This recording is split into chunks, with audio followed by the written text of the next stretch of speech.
오늘 여호수아 강의 5번째 시간입니다. 너희의 영토가 되리라, 이런 제목으로 오늘 또 말씀 묵상하도록 하겠습니다. 지난 시간에 우리는 이미 살펴봤습니다. 지금 수주간에 걸쳐서 비전에 대해서만 계속 말씀을 나누고 있어요. 특별히 지난주에는 비전이 무엇인가, 그리고 비전의 사람은 어떤 사람인가를 말씀드렸습니다. 꿈이나 야망은 비전이다, 비전이 아니다? 비전이 아니다. 그러면 비전은 뭐라? 그렇죠. 말씀. 비전이 주어지는 이유도 약속의 말씀 때문이고, 그 비전을 받는 통로도 약속의 말씀이 비전을 주시는 통로가 되더라는 거예요. 그래서 비전은 뭐라? 말씀. 자, 그러면 비전의 사람은 누구인가? 나 신앙생활 열심히 합니다. 나 열심히 하루하루 살고 있습니다. 나에게도 비전이 있습니다. 비전을 품고 있는 사람이 비전의 사람이 아니라, 비전을 나의 삶에 현실화해 가기 위해서 달려가는 사람, 그게 비전의 사람이라는 거예요. 그러니까 내게 주신 이 비전이 이루어졌느냐 이루어지지 않았느냐가 중요한 게 아니라, 그게 의미 없는 건 아니지만, 내가 비전을 가짐으로 이루어지면 비전의 사람이고 이루어지지 않으면 비전의 사람이 아닌가, 그 뜻이 아니라, 비전의 사람은 나의 생애 속에서 비전이 이루어지고 이루어지지 않고가 아니라, 그 비전을 나의 삶 속에서 이루기 위하여, 현실화시키기 위하여 달려가는 사람, 바로 그 사람이 비전의 사람이라는 거예요. 저와 여러분들 모두 비전의 사람 되시기를 축복합니다. 오늘은 비전 자체에 대해서 좀 말씀을 나누려고 해요. 비전 자체. 자, 여호수아에게 주신 비전이 뭐라? 그 땅으로 가라는 거예요. 말씀이 주어지는데, 자, 기억하시죠? 모세 수종자로 있을 땐 한 번도 말씀하지 않으셨다고요.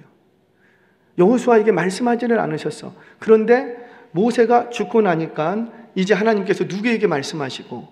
여호수아에게. 그런데 여호수아에게 주시는 비전이 뭐냐면 그 땅으로 가라는 거예요. 너가 발바닥으로 밟는 모든 것은 누구의 땅이 될 것이다? 너와 너의 자손의 땅이 될 것이다. 결국 너희의 영토가 되리라. 이것이 바로 여호수아에게 주셨던 비전이었죠. 이 여호수아는 이 비전 하나 붙들고 움직이기 시작합니다. 그 움직이는 걸음이 두려웠다, 두렵지 않았다? 두려웠다라는 거예요. 두려웠다라는 거예요. 다음 주에 살펴볼 거예요. 희생이 있었다, 없었다? 있었다라는 거죠. 우리는 비전 붙들고 가면 하나님께서 꽃길을 예비해 주실 것 같은데, 천만의 말씀, 그렇지 않다는 거예요. 예수 믿는 거 복 받습니다. 그러니까 나의 인생이 형통할 것이라. 죄송해요. 비전 있는 사람은 헌신을 각오해야 되고, 비전 있는 사람은 희생을 각오해야 돼요. 비전 있는 사람은 인내를 각오해야 돼요. 이건 다음 주에 나눌 거예요. 그런데 중요한 건 뭐냐면, 이 비전을 여호수아가 하나님으로부터 받기 시작합니다. 자, 오늘은 그 비전 자체를 두고 좀 말씀을 나누려고 해요. 도대체 비전을 갖는 것이 왜 이렇게 중요한가? 비전이 있는 인생과 비전이 없는 인생이 어떻게 다르길래 왜 이렇게 비전을 갖는 게 중요한가? 그 비전의 중요성에 대해서 오늘 좀 말씀을 나누려고 합니다. 오늘 말씀 속에서 비전이 없었던 인생들도 비전을 발견하고 비전을 붙드는 은혜가 있기를 주의 이름으로 축원합니다. 왜 비전을 가져야 되는가? 자, 왜 이렇게 비전을 갖는 게 중요하냐면, 기억하세요. 비전 없는 인생은 그 인생이 폐허가 되기 때문이에요. 뭔가 내가 지금 열심히 살아가고 있는 것 같은데, 비전 없는 인생은 그 인생이 결국 폐허가 돼버린다는 거죠. 왜? 비전은 뭐라? 말씀이라. 비전은 말씀인데, 그 말씀이 그 심령에, 그 가정에, 그 인생에 없으면 결국 그 인생은 열심히 살았지만, 하루에 2잡, 3잡 열심히 살았지만 결국 뭐가 되고 말더라? 폐허가 되고 말더라는 거예요. 폐허가 되고 말. 자, 그런데 더 놀라운 건 뭐냐면, 비전이 없으면 미래에만 폐허가 되는 것이 아니라 지금 나의 삶의 현실이 폐허가 진행되어 가고 있는, 폐허가 진행되어 가고, 이게 더 무서운 거예요. 내가 비전이 없어도 열심히 살면은 그냥 내 삶이 괜찮으면 좋은데, 내가 비전이 없으면 아무리 열심히 살아도 결국에는 폐허가 되는 인생이 되고 말고, 그건 기정사실. 그런데 더 무서운 건 뭐냐면, 나의 현실이 폐허가 진행되어 간다는 거예요. 진행되어. 이게 더 무서운 거죠. 미국의 한 마을에서 있었던 사건입니다. 이 땅에서도, 우리나라에서도 이런 일들이 종종 일어났었어요. 한 작은 마을에 이제 수력 발전소가 건설된다는 정부의 계획이 발표가 된 거예요. 우리도 옛날에 그러지 않았습니까? 뭐 개발되고 할 때 댐이 건설됩니다. 댐이 딱 위에 건설되면 그 아랫 마을은 어떻게 되고, 수몰 지역이라고 들어는 보셨나요? 수몰 지역이 됩니다. 그러면 정부에서 이주 대책을 마련하고 뭐 이주비를 좀 주고 이래서 안전한 곳으로 이주시키고 뭐 이런 일들이 이 땅에서도 있었어요. 미국에서도 똑같습니다. 미국의 한 작은 마을에 정부에서 발표를 합니다. 이제 이 마을은 수몰됩니다. 왜냐하면 이제 수력 발전소가 건설될 예정입니다. 그러니 이 마을에 계신 분들은 이제 이주를 준비하시기 바랍니다. 이런 발표가 딱 났습니다. 그래서 정부에서는 충분한 보상을 계획하고 안전한 이주를 위해서 충분한 시간을 갖도록 다 계획을 했어요. 그런 계획을 가지고 그 마을에 수력 발전소가 생길 것이라는 계획을 발표합니다. 그런데 특이한 현상 하나가 이 마을에서 일어나는 거예요. 지금 정부에서 그저 앞으로 이런 계획이 있습니다 라고 발표만 했을 뿐 아직 그 어떤 보상도 이루어지지 않고 아직 구체적인 이주 계획도 발표되지 않았는데 그저 앞으로 댐이 건설될 것이니까 이 마을은 수몰됩니다. 그것만 발표했을 뿐인데 그 마을은 그때부터 더 나은 어떤 향상과 개선을 위한 모든 활동이 스탑됩니다. 모든 활동이. 어느 누구도 자신의 집에 담장에 페인트를 새로 칠하는 사람이 없는 거예요. 본래 이런 마을에서는 본래 계절이 바뀌면 봄마다 여기저기서 나와서 청년들이 같이 도와서 동네를 깨끗하게 한다고 동네 청소도 하고 자기 담벼락에 페인트질도 막 새로 하고 그랬던 동네예요. 그런데 수력발전소가 생깁니다. 수몰 예정입니다. 라고 예정만 발표했을 뿐인데 그 누구도 해가 바뀌었는데 아무도 자기 담벼락에 페인트 칠을 새로 안 하더라는 거예요. 뿐만 아니라 누구도 망가진 그 부분을 적극적으로 수리하는 사람이 없어요. 문이 좀 고장났어요. 그러면 어떻게 해야 돼요? 수리해야 돼요. 근데 이거 수리비 들어간다고. 왜? 여기는 뭐가 될 것인가? 수몰지역, 우리 집 버리고 가야 되는데 내가 여기다가 집에다가 투자를 해도 내가 죽을 때까지 살 것 같으면 모르는데 뭐 이사 가야 되는데 투자를 못 하는 거예요. 그러니 점점 그 집은 계속 망가져가는 거예요. 여기가 망가지고 저기가 망가지고. 도로에 쓰레기가 넘쳐나도 어느 누구도 주변을 개선하거나 정비하려는 모든 움직임이 스탑됩니다. 실제로 스탑됩니다. 처음에 이 동네는 깨끗한 동네였어요. 그래서 쓰레기가 떨어져 있으면 누군가가 죽고 쓰레기가 많은 곳에는 연락해서 이거 치워주세요 이런 것도 하고 쓰레기통을 비치하고 이랬어요. 그런데 더 이상 쓰레기가 떨어져도 줍는 사람이 없어. 왜 없는가? 이제 이 마을은 어떻게 될 것이니까? 수몰될 거니까. 처음에는 그냥 한두 개 떨어져 있었어요. 한두 개 떨어진 것을 누가 줍지 않아. 그러니까 사람들이 다 어디다 갖다 버리고 거기다가 지나가면서 다 버려요. 나중에는 산더미처럼 됩니다. 이거는 엄두가 안 나는 거예요. 이건 뭐 어떻게, 그러니까 어떻게 되고 냅둬 버리는 거죠. 여러분, 아직 어떤 보상도 이루어지지 않고 구체적인 이주 계획도 주어지지 않았어요. 그저 앞으로 수력발전소가 들어올 거라는 계획만 발표했어요. 그런데 그 마을 사람들은 자기 마을에 미래가 없다고 생각 때문에 마을 전체가 그 생각을 하는 순간, 지금 그 생각을 하는 순간 거기서부터 폐허가 돼요. 제가 좀 좀 이렇게 들으시기 바랍니다. 제 주변에는 이제 재개발도 되고 재건축되는 지역들이 이제 좀 많더라고요. 거기에는 교회들도 있어요. 교회 자가 건물을 갖고 계신 분들도 있고 또는 상가에 임대로 들어가신 분들도 계시고 종종 연락이 옵니다. 목사님, 지금 이제 뭐 이거 재건축이 되고 막 한다는데 어떻게 하면 좋겠습니까? 이런 문의도 오고 더 안타까운 거는 성도들이 이제 질문을 해오는 경우도 있어요. 상담을 해오는 경우 있어요. 젊은 청년들과 젊은이들이 마음이 뜨거워. 이 교회를 왔는데 마음이 막 뜨거워요. 그래서 막 전도도 하고 뭔가 교회 모두 꾸미고 뭔가 좀 바꾸고 싶어해. 그런데 바꾸려고 하는데 목사님이 하지 말래. 왜 그럴까요? 여기 떠나야 돼. 그러니까 보상받고 우리는 딴 곳으로 가야 돼. 그러니까는 하는 얘기가 그 교회의 목사님, 장로님들이 하시는 얘기가 이 교회는 더 이상 투자하지 말고 그거 모았다가 우리 이전하면 거기 가서 합시다. 전도를 하겠다고 해요. 근데 이 목사님하고 장로님들이 전도 그렇게까지 안 해도 된대. 왜 그런가 봤더니 우리는 여기서 있을 게 아니고 이전을 해야 된다는 거예요. 그러니까 이전을 해야 되니까 전도는 어디 가서 하고 이전하고 나서 거기서 하라. 욕하지 마세요. 제가 그 얘기를 듣고 엄청 답답해요. 제가 죄송합니다. 저는 직설적으로 얘기해요. 빨리 나오세요. 그 교회 빨리 나오세요. 왜요? 거기에는 뭐가 없어요? 비전이 없어요. 여기서 열심히 안 하면 거기 가서 할까요?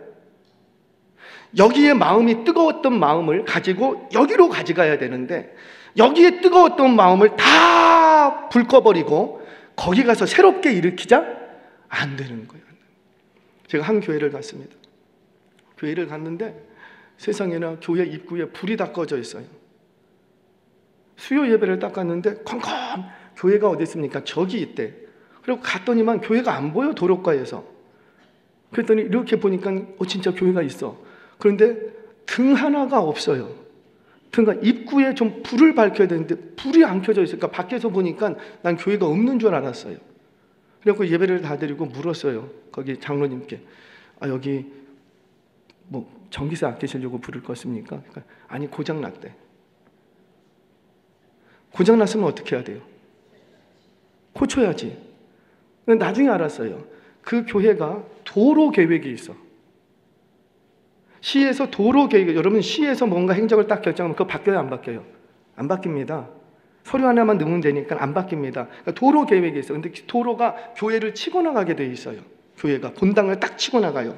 그러니까 그런 거죠. 리더진이 이제 곧 도로 납니다. 곧 도로 납니다. 도로가 나면은 거기 있는 교회 건물은 보상을 받을까요, 못 받을까요? 사실은 못 받아요.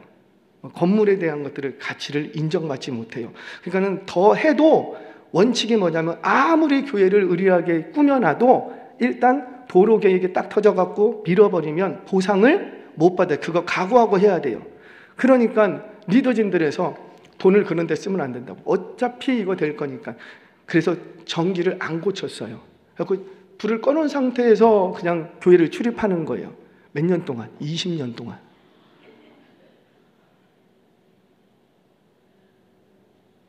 참 간사해요. 내년이면 된대.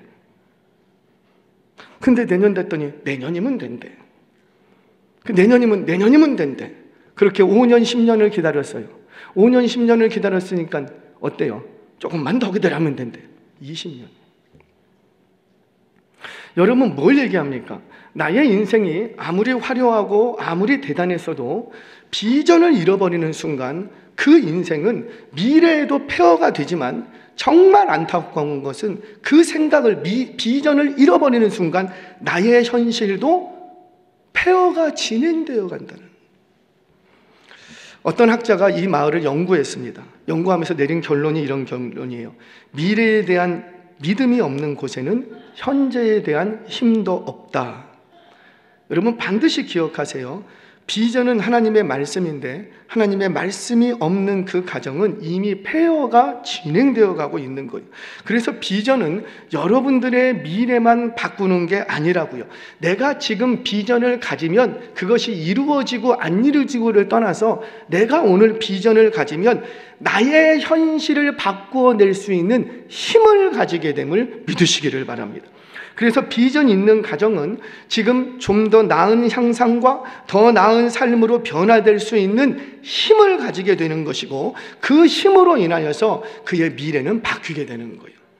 내가 오늘 비전을 갖는다고 해서 뭐 나의 삶에 무슨 대단한 일이 일어나고 내가 오늘 비전 갖는다고 내일 그 비전이 이루어지는가? 절대 그렇지 않아요.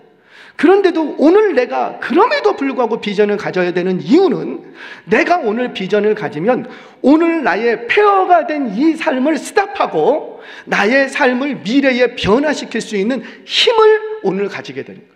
힘을. 자, 그럼 비전 있는 가정의 자녀들에게는 어떤 미래가 펼쳐질까?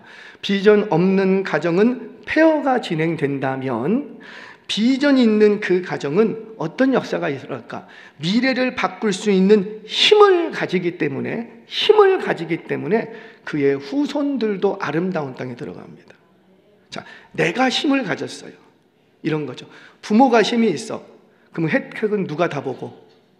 자녀들이 보는 거예요. 물론 나도 윤택하고 뭔가 풍요롭고 뭔가 나은 삶을 살지만 부모가 힘이 있으면 누가 그 혜택을 누리는 거예요? 그렇죠. 학원도 보내주고 과외도 붙여주고 좋은 선생님도 만나주고 그 모든 혜택을 다 누가 받겠냐면 자녀들이. 그랬더니 나중에 쭉 가봤더니 그 아름다운 땅에 누가 살고 있고 나는 못 살더라도 나는 죽고 없고 가고 나는 못 살더라도 그 땅에 누가 들어가 있고 그렇죠. 후손들이 그 땅을 차지하더라는 거예요. 그래서 하나님은 너 오늘 여호수아야 비전 가져라. 그러면 너와 너희의 자손들이 영토가 될 것이다 라고 말하는 거예요. 자, 이 비전의 특징을 모르니까 우리는 흔히 비전을 가지세요 라고 얘기하면 어르신들이 젊은이들의 이야기로만 생각하시더라고요. 그런데 절대 그렇지 않습니다. 내가 지금 아무리 나이가 많아도 내가 오늘 비전을 품는다면 누가 아름다운 땅에 들어가고 그렇죠. 후손이 내가 할머니가 비전을 품으면 손주들이 아름다운 땅에 들어가는 거예요. 할머니가 오늘 내가 비전을 품는다고 내가 아름다운 땅 누리지 못해. 그런데 할머니가 할아버지가 70, 80, 90 된 할머니 할아버지가 비전을 가지면 그 비전 때문에 후손들이 아름다운 땅에 들어가는 거예요. 자, 누가 그랬어요? 증명합니다. 아브라함 그의 나이가 75세예요. 여러분 75세쯤 되면 뭔가 일을 벌릴 때가 아니잖아요. 75세쯤 되면 벌렸던 일도 마무리하고 뭔가 자기의 삶을 하나하나 정리해가는 시간이라고요. 그런데 그때 75세의 아브라함이 위험한 선택 하나를 합니다. 그게 뭐라? 움직이는 거예요. 본토와 친척과 아비 집을 떠나는 거예요. 제가 우리 교우분들하고 이렇게 얘기를 하다 보면 부모님 계십니까? 그러면은 계신대요. 어디 계십니까? 하면 저 시골에 계십니다. 시골에 계신대요. 시골에 홀로 계시는 분들도 계시더라고요. 아버님 혼자 계십니다. 어머니 혼자 계십니다. 그러면 자녀들이 있는 쪽으로 좀 모시고 오면 좋지 않을까요? 그랬더니 하시는 얘기가 본인도 많이 모시고 오려고 애를 썼대. 그런데 안 오신대. 왜요? 어디가 좋은 거예요? 그래요. 70, 80, 90년을 살아온 땅이에요. 거기 친구들도 있고 그 친구들 내 손으로 다 보내고 그랬던 곳이에요. 그랬던 곳이니까 아무리 이곳이 환경이 좋아도 오셔요, 안 오셔요? 내가 단을 가서 어디 갑니까? 이러신다라는 거죠. 아브라함도 마찬가지예요. 75세의 나이에요. 하나님이 말씀을 주셨어도 아이고 하나님 내 나이가 몇 살인데 나 말고 저기 좀 롯 있잖아요. 롯. 청년 롯에게 좀 이렇게 주세요. 저는 안 갈랍니다. 여기가 좋습니다. 그런데 75세의 이 아브라함이 어떻게 합니까? 움직입니다. 왜 움직이는 거예요? 어느 날 갑자기 야망이 생긴 거예요? 어느 날 갑자기 꿈이 생긴 거예요? 아니에요. 뭐가 주어지니까. 그렇죠. 말씀이 주어지고 그 말씀을 비전으로 딱 받으니까 75세의 아브라함이 움직입니다. 본토와 친척과 아베 집의 집을 떠나서 1300km 이상을 걸어서 이동을 합니다. 그러면 삶만 이렇게 장소만 바뀌었는가? 천만의 말씀, 좌합을 바꿔버립니다. 75세의 나이에 좌합을 바꿨다니까요. 대단한 결단 아니에요? 왜? 비전 하나 때문에. 그러니까 이 아브라함은 비전의 사람이었던 거예요. 그 비전을 이루기 위해서 자신의 발걸음을 비전에 기초한 거예요. 비전을 바꾼 거예요. 여러분 비전을 주어지니까 오늘 움직입니다. 그가 움직이니까 그의 현재도 변화될 뿐만 아니라 우상쟁이 집안이었다고요. 그런데 그가 움직이니까 그것을 끊어내고 좌합을 바꿔버려요. 목축하는 좌합으로 바꿔버려요. 바꾸고 나니까 자신의 삶도 변화될 뿐만 아니라 그 아브라함의 미래도 변화되고 누가 또 변화되고 그의 후손들이 그 땅을 차지하려는 거예요. 아시지요? 아브라함에게 주셨던 비전은 두 가지였어요. 하나는 땅에 관한 비전, 하나는 후손에 관한. 이 땅 네 거 될 것이다. 그리고 후손, 아멘. 땅 얘기니까 이 땅 누구 거? 내 거 될 것이다. 할렐루야. 이 땅 네 거 될 것이다. 두 번째, 후손이 하늘의 별과 같이 바닷가의 모래알 같이. 한번 질문할게요, 여러분. 하늘의 별과 같이 바닷가의 모래가 같이. 하늘의 별이 많아요, 바닷가의 모래가 많아요? 세 봤어요? 네, 많은 학자들은 하늘의 별이 더 많답니다. 놀랍죠? 이게 하나님이 창조하신 세계예요. 하늘의 별이 우리 지구에 있는 바닷가의 모래알보다 많다, 적다? 놀랍. 지금도 굉장히 팽창하고 있죠. 지금도 별이 지어지고 있고, 지금도. 못 믿겠으면 세보세요. 세고 갖고 오세요.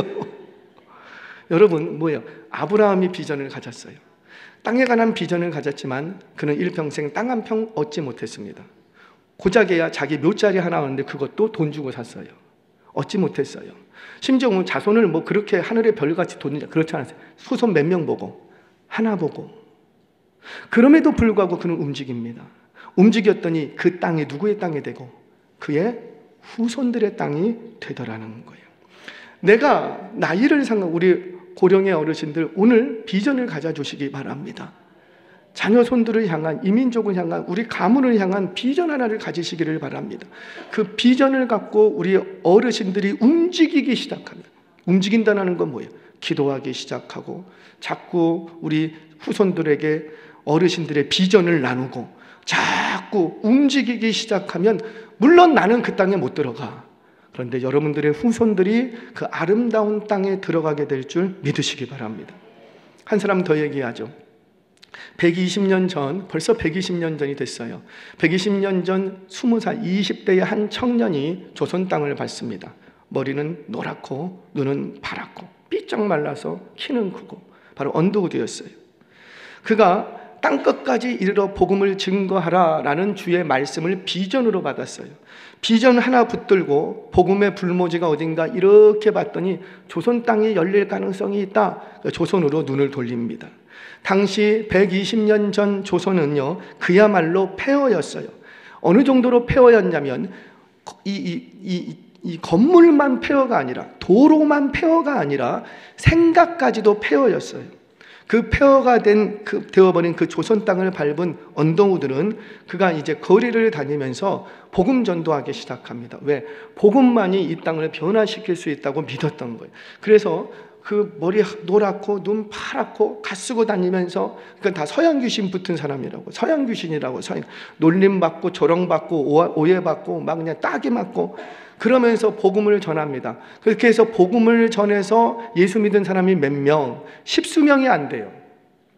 10수명이 안 되는 그들에게 복음을 전했을 뿐인데, 아니 100년쯤 쭉 지났더니 어떻게 되고요? 그 땅이, 그 언더우드가 밟았던 그 땅이 1000만 그리스도인의 땅이 되어버립니다. 그리고 세계 선교의 모판 자리로 하나님이 바꾸어 가시더라는 거지. 사랑하는 여러분, 나의 미래를 바꾸고 싶습니까? 나의 후손에게 아름다운 땅을 남겨주고 싶습니까? 그러면 오늘 비전을 품으시기를 바랍니다. 오늘 내가 그 비전을 붙들 때 폐허가 된 나의 땅을 변화시키고 나의 미래와 내 후손의 미래를 바꿀 수 있는 힘을 가지게 됨을 믿으시기를 바랍니다. 자, 따라서 하세요. 비전은 힘이다. 비전은 힘이다. 비전을 가지시기를 바랍니다. 자, 두 번째. 그러면 이렇게 비전을 갖는 게 또 왜 이렇게 중요한가 봤더니 비전의 특징 하나를 이해하셔야지 돼요. 자, 비전은 사람이 바뀌어도 계속됩니다. 어떤 한 사람의 사상은, 사람 꿈은, 그 사람이 죽으면 그 꿈은 사라집니다. 뭐 뒤에 사람들이 이어간다고 하는데 다 이어갈 수는 없어요. 사람의 생각은 그래요. 근데 비전은 누구 거? 그죠? 하나님의 것이었어요. 그 비전은 그 비전의 속성상 하나님의 뜻이었고 하나님의 계획이었어요. 따라서 그 하나님의 뜻과 계획을 누가 이루어 가시고, 그렇죠? 영원한 시간 속에서 변개치 아니하시고 1.1획도 바꾸지 아니하시는 약속에 후회함이 없으신 그 하나님께서 한 번 비전을 주시면 그 비전을 사람을 바꾸어 가면서 계속해서 이어가시더라는 거예요. 아멘이세요? 오늘 말씀은 정직하게 뭐라고 말하냐면 여호수아 너에게 주셨던 그 비전, 너희 영토가 되리라. 이 비전은 사실 누구에게 줬던 비전이었고 모세에게 주셨던 그 비전이었어요. 그러면 모세에게 주셨던 그 비전은 또 누구에게 주셨던 비전이었고 아브라함이 죽었습니다. 그 비전을 이룬 걸 못 봤어요. 아브라함이 죽었어요. 이삭도 죽었어요. 야곱도 죽었어요. 요셉도 죽었어요. 그 비전을 받았던 모세도 죽었어요. 그런데 비전은 바뀐다 안 바뀐다? 안 바뀐다. 안 바뀌고 사람을 바꾸어 가면서 이루어 가시더라는 거예요. 그래서 오늘 이 시간에 할머니 할아버지가 비전을 붙들었는데 그 비전이 누구에게서 이루어지고 손주 할렐루야 손주가 아름다운 땅에 들어가더라는 거예요. 짐 엘리엇이라는 선교사가 있습니다. 사진 첫 번째 이미지 한번 띄워주실 수 있을까요? 혹시 첫 번째 이미지 되나요? 감사합니다. 잘생겼죠? 알아요. 저보다 조금 못생겼어요? 잘생겼어요. 짐 엘리엇.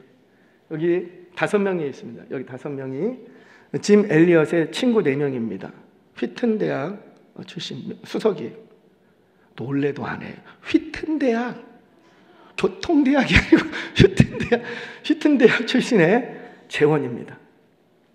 이들이 비전 하나를 받아요. 다음 사진 한번 넘겨주시겠어요? 다음 사진 또 있죠. 2개 드렸는데 되나요? 이거는 영화입니다. 2006년에 개봉됐던 그 창끝이라는 영화예요. 못 보신 분들은 꼭 한번 보시기 바랍니다. 이 짐 엘리엇의 선교 이야기를 영화화한 거예요. 영화화한 거. 비행기 타기 직전의 사진이에요. 경비행기를 타고 움직이는데 다 내려주셔도 돼요. 이 짐 엘리엇이 명문 휘튼 대학을 수석으로 졸업을 합니다. 세상적으로 보면은 굉장히 뛰어난 재원이에요. 그런데 그가 갑자기 하나님으로부터 비전 하나를 받게 됩니다. 뭐냐면 선교하라, 복음을 전해라. 그런데 어디로 복음을 전할까요? 했더니 이렇게 보는 순간 에콰도르의 밀림 지역에 와우카족이라고 있는데 그 와우카족은 한 번도 선교사가 그 땅에 못 들어갔다. 그러니 네가 가야 되겠다. 이 비전을 졸업 채플 중에 받게 됩니다. 채플 중에 말씀으로 받게 돼요. 그래서 혼자 갖고 있던 이 비전을 혼자서 어떻게 감당이 안 돼. 그래서 아까 보셨던 4명의 친구들과 비전을 나눕니다. 자, 놀라운 비밀 하나 말씀드려요. 비전은 누가 받았는데? 엘리엇이 받았다고요. 엘리엇이. 근데 그 받은 비전을 4명의 친구들과 나눕니다. 그랬더니 이 비전이 어떤 비전이 되냐면 공동체의 비전이 돼요. 공동체의 비전이 돼요. 그럼 하나님께서는 한 사람을 통해서 그때부터 이루지 않고 누구를 통해서 이루어 가시고 그 공동체를 통해서 이루어 가십니다. 이게 굉장히 중요한 비밀이에요. 그게 신앙 공동체의 특징이라는 거죠. 비전은 내가 받았어요. 근데 받은 비전을 나누었을 뿐이에요. 나누었을 뿐인데 그 비전이 공동체의 비전이 되고 그때부터는 하나님이 이 공동체를 통해서 그 비전을 이루어 가시더라는 거죠. 자, 엘리엇이 비전을 받습니다. 그래서 선교국을, 그때도 선교국이 있으니까 선교국을 가요. 나 비전을 받았습니다. 나 에콰도르에 있는 와우카족에게 선교하러 가야 되겠습니다. 그랬더니 선교국이 깜짝 놀랍니다. 안 된다는 거예요. 왜? 한 번도 그 땅을 들어간 선교사가 아직 없다. 왜냐하면 와우카족은 이방인이 들어오면 철저히 이방과 단절된 세상을 살고 있는데 그 땅에 이방인이 들어가면 누구라도 다 죽인다. 그러니까 절대 못 들어간다. 그래서 지금까지 못 들어갔다고요. 그래도 가야 되겠다. 나 가야 되겠다. 그래서 선교국이 엄포를 놓습니다. 너 간다고 하면은 모든 지원을 끊어버리겠다. 선을 딱 그었어요. 그러면 이제 비전을 포기해야 되잖아요. 근데 이 비전은 누가 주신 것이라? 하나님. 안 되는 거 본인도 알아. 지금 가면 위험하다는 거 자기도 알아. 결혼을 했어요. 애들도 있었어요. 그러니까 너무너무 마음이 무거운 거예요. 그럼에도 기도만 하면 어디 가라? 선교하러 가라. 이 마음을 떨쳐낼 수가 없어. 그래서 친구들 4명과 결단을 합니다. 자신들의 사비를 털어서 경비행기 하나를 준비를 해요. 그리고는 에콰도르 그 밀림 지역을 자비랑으로 순회하기 시작합니다. 이렇게 누구 찾으려고? 와우카족을 찾으려고 이렇게. 그런데 이렇게 돌다가 밀림 속에서 뛰어다니는 와우카족을 딱 발견했어요. 얼마나 기뻤는지. 저기다. 그리고 돌아와서 들뜬 마음을 주체하지 못하고 그들에게 줄 선물을 가득 안고, 성경책 가득 안고, 그리고는 그 땅으로 비행기를 타고 내려갑니다. 그리고 1956년 1월 8일 판비치 해안가가 있는데 그 판비치 해안가에 경비기를 착륙시켰어요. 그리고는 그 땅을 기쁜 마음으로 밟았습니다. 와우카족이 쫙 와서 마중 나왔어요. 당신들 누구냐고. 그런데 안타깝게도 그들은 그 자리에서 창과 도끼에 찔려 죽음당합니다. 복음 한마디 전하지 못했어요. 성경책 하나 주지 못했어요. 그냥 그 땅을 내리는 순간 창이 날라와서 이 5명의 젊은이들 다 죽었어요. 그 영화나 고증에 의하면 권총을 차고 있었는데 권총이 단 한 발도 발사되지 않았습니다. 그대로 싸울 수 있었지만 싸우지 않았다는, 그대로 죽습니다. 그러면 이제 비전 끝나야 되잖아요. 그런데 이 비전은 누구의 비전이라? 하나님의 것. 이 5명의 청년들은 다 죽었는데, 그런데 여기서 끝나지 않습니다. 그리고는 그 비전이 누구에게로 가냐면 엘리엇의 아내에게로 갑니다. 그래서 엘리자베스 엘리엇은 그 땅에 들어가기 위해서 2년간 간호학교를 다녀요. 그래서 의료로 그들을 섬기려고. 그리고는 또 이 비전을 누구와 나눴을까요? 그 순교한 4명의 과부들, 그 여인들과 나눕니다. 그 마음이 딱 하나가 됐어요. 그리고는 이 여인들이 남편이 갔던 그 땅으로 들어갑니다. 그리고는 그곳에서 목숨 걸고 5년 동안 아이들을 데리고 가서 그 땅에 살면서 복음을 전하고 섬기는 삶을 삽니다. 그러다가 5년쯤 지났어요. 5년쯤 지나고 이들이 몰랐던 게 뭐냐면 와우카족은 법이 하나 있는데 이방인은 무조건 죽여요. 하지만 아내, 여인과 아이는 죽이지 않는 게 그들의 법이에요. 그래서 살아남았던 거예요. 그러면서 5년이 지나고 이제 6년째 안식년이 돼서 이렇게 본국으로 돌아오려고 할 때 비행기를 딱 타고 오려고 하는데 와우카족의 추장이 와서 묻습니다. 왜 당신들은 여기까지 자식들까지 데리고 와서 이렇게 수고하고 이렇게 고생하십니까? 이렇게 물었어요. 그때 말합니다. 당신들이 5년 전에 죽였던 그 남자들이 우리 남편입니다. 그리고 남편이 해주고 싶었던 말을 못한 게 하나 있는데 그 말 한마디 해주려고 왔습니다. 그 말은 뭘까요? 하나님은 와우카족을 사랑하십니다. 복음은 사랑입니다. 우리 남편 그 한마디 해주려고 여기를 왔는데 그 말을 못하고 죽었습니다. 그리고는 그때부터 놀라운 일이 시작됩니다. 남편을 죽였던 그 와우카족 청년 중에 키모라는 청년이 있었는데 이 키모는 목사가 됩니다. 그리고 아버지가 창에 찔려 죽었던 그 판비치 그 해변가에서 이 키모가 목사가 됐으니 이 키모의 손에 의해서 짐 엘리엇의 아들이 세례를 받게 됩니다. 수년 전 그 손으로 아버지를 찔러 죽였는데 이제는 그 손으로 자식에게 세례를 주고 있다라는 거죠. 이게 하나님의 놀라운 역사였던 거예요. 그리고는 와우카족 전체가 하나님께로 돌아오고 키모 목사는 또 다른 부족을 향해서 선교하러 떠나게 됩니다. 그 선교를 누가 다 감당했을까요? 와우카족. 이 공동체 전체가 키모를 후원하면서 선교를 시작하게 됩니다. 여러분, 분명히 비전을 받은 사람은 죽었어요. 그런데 사람이 바뀌어도 비전은 사라지지 않고 반드시 이루어 가더라는 거죠. 제 이야기를 조금 하고 마치겠습니다. 저는 외할머니 신앙이에요. 저는 어디 가도요 항상 외할머니 신앙이에요. 왜? 그것이 제일 자랑스러워요. 외할머니 신앙. 저희 집안은 신실하게 주님을 따르는 그런 독실한 기독교 가문의 어머니와 신실하게 이 주님을 따르는 무속순환과 헛된 우상에 빠져있는 아버지, 이 두 가정에서 제가 출생을 했어요. 저는 늘 그때마다 억울했어요. 왜 이런 아버지를 만나셨을까? 왜 신실한 주님을 따르는 가정이, 왜 신실하게 술을 따르는 가정, 무속신앙을 따르는 가정을 왜 만났을까? 도저히 이게 이성적으로 납득이 안 돼요. 여러분들 같으면 그런데 시집 보내시겠어요? 못 보내잖아요. 우리는 왜 그랬을까? 뭐 때문에? 하나님의 놀라운 계획인 거죠. 그렇게 할머니가 신앙을 갖고 우리 할머니의 신앙으로 말미암아 그 외가 쪽 가문이 다 예수 믿고 구원받게 됩니다. 다 예수 믿고. 신앙은 모계로 흐른다고 했죠. 여기 계신 어머니들 신앙 잘 지키셔야 돼요. 순전한 신앙을 보존하셔야 돼요. 순전한 신앙. 그 순전한 신앙이 모계를 통해서 온다. 저 얼마나 감사한지. 제가 신앙을 모계로 안 받고 부계로 받았으면 어떻게 되겠어요? 여기 없어. 여기. 저도 역시 아버지의 길 똑같은 전철을 똑같이 밟았을 거예요. 싫은데, 그 미운데, 그 꼴보기 싫은데 똑같은 삶을 살더라는 거죠. 왜? 나에게 비전이 없으면. 비전이 없으면. 저는 남산 밑에 창신동이라는 곳에서 출생을 했습니다. 그 당시에 제 또래들은요, 유행어처럼 그랬어요. 너 어디서 출생했니? 어디서 났니? 그러면 어디 산부인과, 이런 말들이 그 당시에 그냥 유행어처럼 이렇게 퍼졌어요. 그러니까 제가 그렇게 오래된 사람 아니에요. 할렐루야. 그런데 제가 출생할 때 저희 동네 사은파가 와서 절을 받았어요. 제가 뭐 모세도 아닌데 사은파가 와서 절을 받았어요. 그때 기도 많이 하시던 저희 외할머니께서, 저희 어머니가 셋째 딸이거든요. 막내딸. 얼마나 이쁘겠어요.